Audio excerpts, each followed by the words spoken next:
PX News. Felix Mining Corp. is looking to acquire shares in Mpi Gold Mining and Development Co. MGMDCI, as part of efforts to sustain profitability and extend the life of its only operating mine, Pag-IBIG in Benguet Province. MVP-led Felix sets sights on growth with Mpi acquisition. Felix Mining Corp. is looking to acquire shares in Mpi Gold Mining and Development Co. MGMDCI, as part of efforts to sustain profitability and extend the life of its only operating mine, Pag-IBIG in Benguet Province.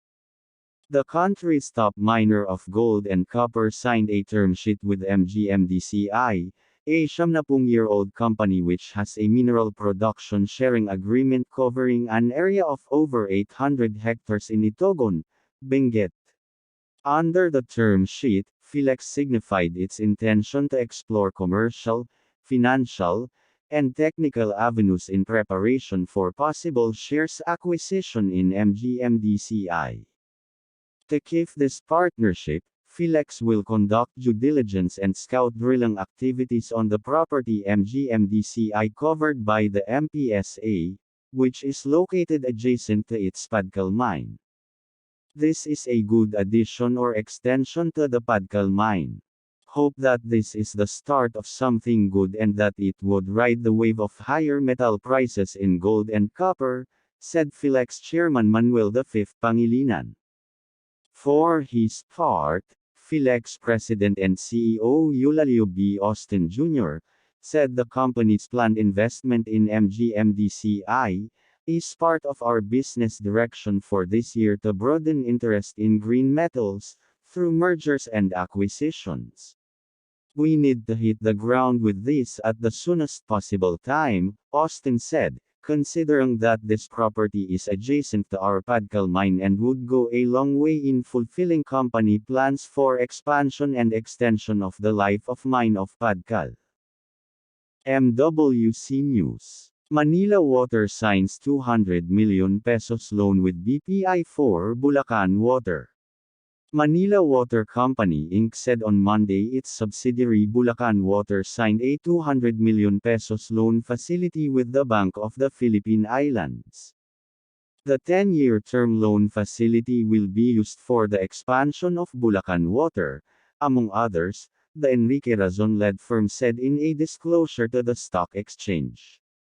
The proceeds of the loan will be used to finance the refurbishment, expansion, and improvement of the service facilities and the water source and distribution system, and provision of sanitation services in the service area of Bulacan Water, Manila Water said. Razon's Prime Metro Line Holdings Inc.'s Trident Water Company Holdings earlier acquired 51% voting interest in Manila Water Co. Razon then replaced Fernando Zobel de Ayala as chairman of the board of directors. MPI News. Metro Pacific Health signs collaboration agreement with Mpi. Metro Pacific Health MPH and Metro Pacific Health Tech Corporation, MPHTC, have signed a collaboration agreement to deliver the best possible healthcare services to the Filipino people.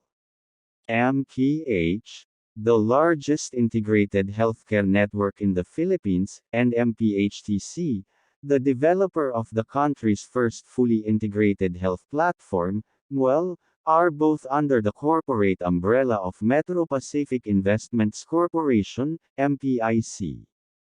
The collaboration involves several areas of cooperation, including integration of services, branding and marketing partnership, and the streamlining of resources and services to make the healthcare-related services of MPH and MPHTC available to as many Filipinos as possible. The agreement will allow MPHTC and MPH to align their efforts in engaging with patients and doctors to get them on board the Metro Pacific Group's healthcare ecosystem. MPIC Chief Finance, Risk and Sustainability Officer and CEO Jacobo Revilla with MPIC Chairman and CEO, Manny V. Pangilinan. This follows MPH's letter unveiling of its blueprint for growth to expand services to meet customer needs better, modernize healthcare with state-of-the-art technology in medical science and data, improve the end-to-end customer experience, and make world-class quality healthcare more accessible to many Filipinos. As the country's leading and most valued integrated healthcare network, MPH shall harness the power of technology to deliver world-class treatment with compassionate care at accessible prices for every Filipino. Recognizing the challenges of providing healthcare in the scattered islands of the Philippines, MPH shall roll out virtual care and online consultations via its digital platform MPH. Through this platform, patients can access the outpatient services of MPH's nationwide network of 19 hospitals, 22 outpatient care centers (OCC), and its roster of thousands of doctors accredited within the MPH network. MPIC Chairman and CEO, Manny V. Pangilinan says, "Our mission is to create a truly responsive healthcare system for the Filipino. We should allow more permanent access to medical services, and the answer is technology. This partnership complements the health service that is delivered traditionally through our hospital network, facilitated by the reach and equity of the Mwel brand. Our digital infrastructure transcends the geographic limitations of traditional delivery platforms. With Mwel MPH, patients can schedule face-to-face or 24/7 virtual consultations with doctors holding clinics at MPH hospitals or OCCs, order medicines for pick-up or home delivery, and schedule on-site or home service laboratory and diagnostic procedures. Mwel MPH will also provide patients with easy access to their electronic medical records, EMR, and the ability to share this with their doctors. Mwel MPH is our effort to provide a digital front door to our network of integrated healthcare services delivered by our hospitals and other fulfillment centers," said Celso Bernard G. Lopez, MPH's Chief Transformation Officer, while adding that, Mwel MPH will allow our customers to experience a patient journey like never before, which leverages on digitalization and synergies across our network. For doctors, Mwel MPH will allow them to easily access a full calendar and appointment management system for consultations at the clinic or virtually. This is in addition to the platform's EMR management system and the ability to seamlessly order procedures and prescriptions from MPH facilities for their patients. Doctor-to-doctor referrals and multidisciplinary patient management are also made possible by the platform. Metro Pacific Health is the heart of Filipino healthcare. As we complete the development of our digital platform and tap into Mwel's reach and brand, we shall care with compassion, cure with expertise, and serve a wider network of patients while responding to the needs of more doctors nationwide, said MPH's Chief Executive Officer, Dr. Harish Pillai. At the forefront of digital healthcare, Mwel, in partnership with Metro Pacific Health, will utilize the power of the Mwel and Mwel MPH platforms to provide better healthcare for more Filipinos. This is our shared North Star, said MPIC Chief Finance, Risk and Sustainability Officer Jacobo Revilla. Mwel MPH will be made available to MPH partners, such as smaller hospitals, primary care clinics, and maternity clinics. As the Philippine government prepares for the launch of the Universal Healthcare Act, the use of a virtual care platform by these partners will allow them to refer their patients with more specialized needs easily to the country's leading hospitals, such as Makati Medical Center, Cardinal Santos Medical Center, Asian Hospital and Medical Center, Riverside Medical Center, and Davao Doctors Hospital.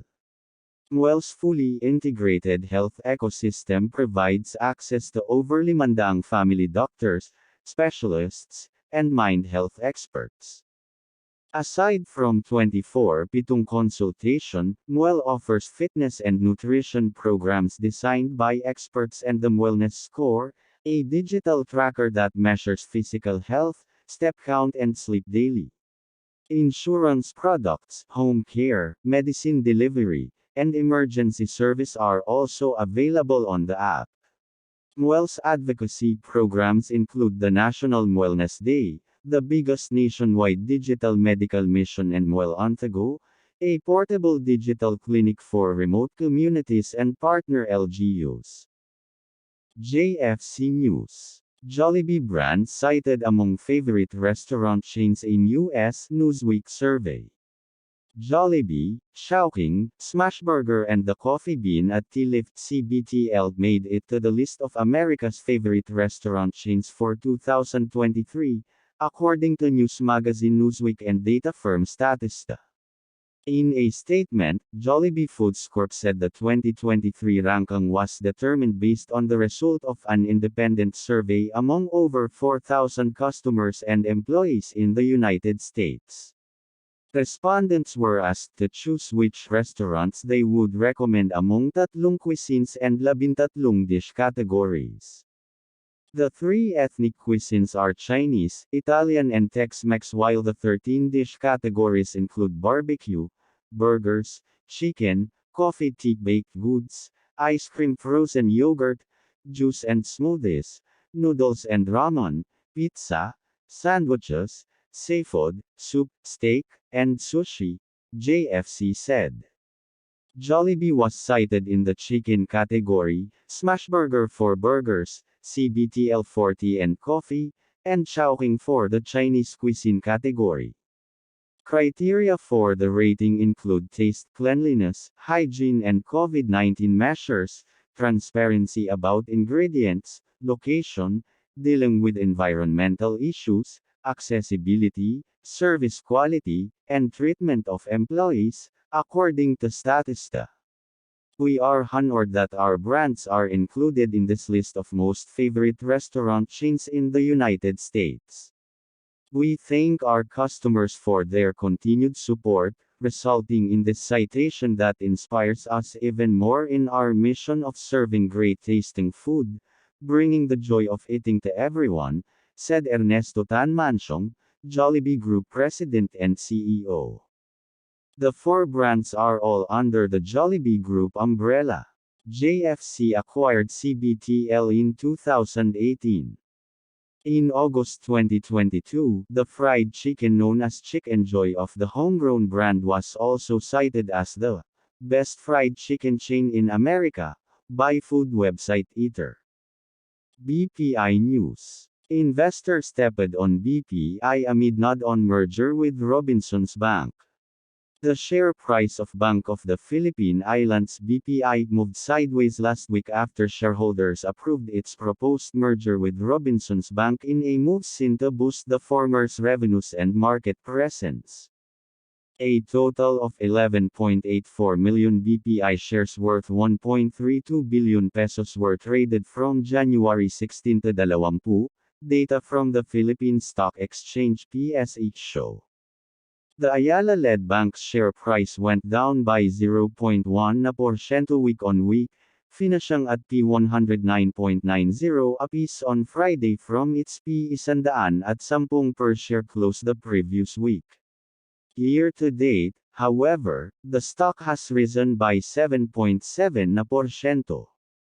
The merger was seen as a bullish move for both companies as the 2 companies can unlock various synergies. However, we think this is a good move for Robinsons Bank Mercantile Securities Corp. Head trader Jeff Radley CC said in an email interview. Regina Capital Development Corp. Head of Sales Luis A. Limlingan said in a separate email that the market anticipated the approval of BPI's latter merger with Robinsons Bank days ahead, which led to its rally above P108.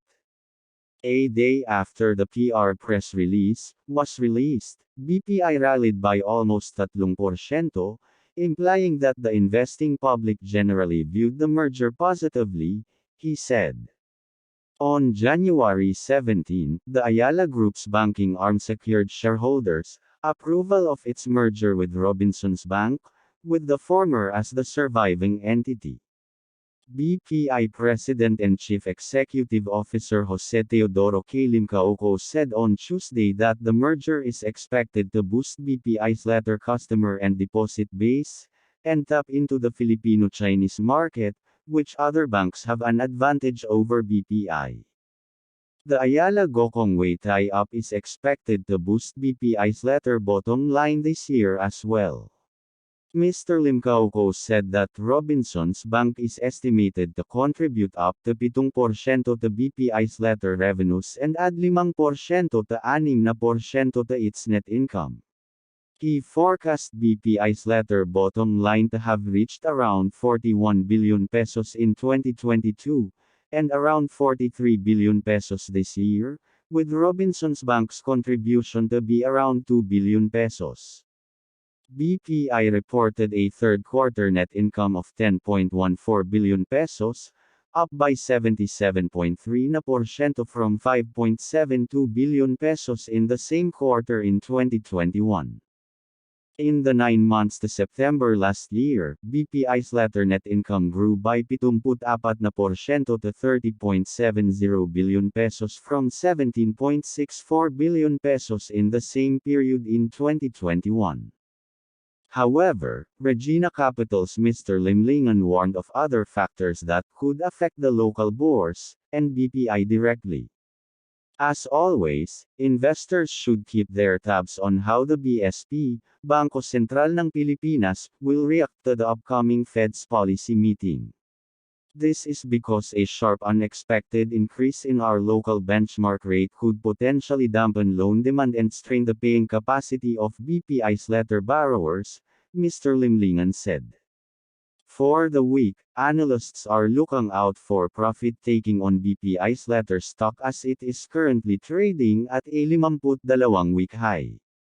Mercantile Securities, Mr. C placed BPI's letter support levels at P100 P105 and resistance levels at P115 P125. Meanwhile, Mr. Limlingan placed the bank's support and resistance levels at P106.20 and P115.40, respectively. On the technical front, BPI's letter already at a premium to its historical key price levels. Therefore, profit-taking may take place in the next few days, he said. SHLPH News. Pilipinas Shell targets up to 60 stations in 2023. Pilipinas Shell Petroleum Corp is targeting to put up between 40 and 60 new service stations each year until 2025, its top official said last week. For our stations, we have over 1,100 stations at the end of mid-last year and we will continue to grow that by 40 to 60 sites year-on-year until 2025, Pilipinas Shell Petroleum President Lorely Q. Oshel told reporters. To achieve its target expansion, Ms. Oshel said the company is planning to have 5 import range terminals, with its 5th terminal expected to be put up this year. We have committed to having 5 import range terminals. We broke ground for the 4th one last year and we are looking forward to announce the 5th one. We will announce it in 2023, she said. Ms. Oshel said the investment cost for the target expansion would be a lot, but declined to disclose specific figures. What I can only disclose right now is the 40 hanggang 60 service stations. It's 40 hanggang 60 per year until 2025, she said. She said the full effect of Russia's war on Ukraine on the Philippines, oil prices remains to be seen but described the ongoing conflict as a big disruptor, causing volatility.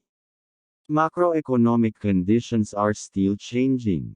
Volatility is determined by market conditions and geopolitics. I can't accurately guess the future, she said. Meanwhile, MS Social said that the company continues to be interested in the renewable energy sector. You have seen that we also entered the renewable space. We signed joint ventures last year on solar, so we continue to progress, she said. According to the group's website, Shell Overseas Investments BV in 2022 partnered with Emerging Power, Inc., in a joint venture that aims to contribute 1 gigawatt (GW) to the country's energy system by 2028 by using alternative sources of energy.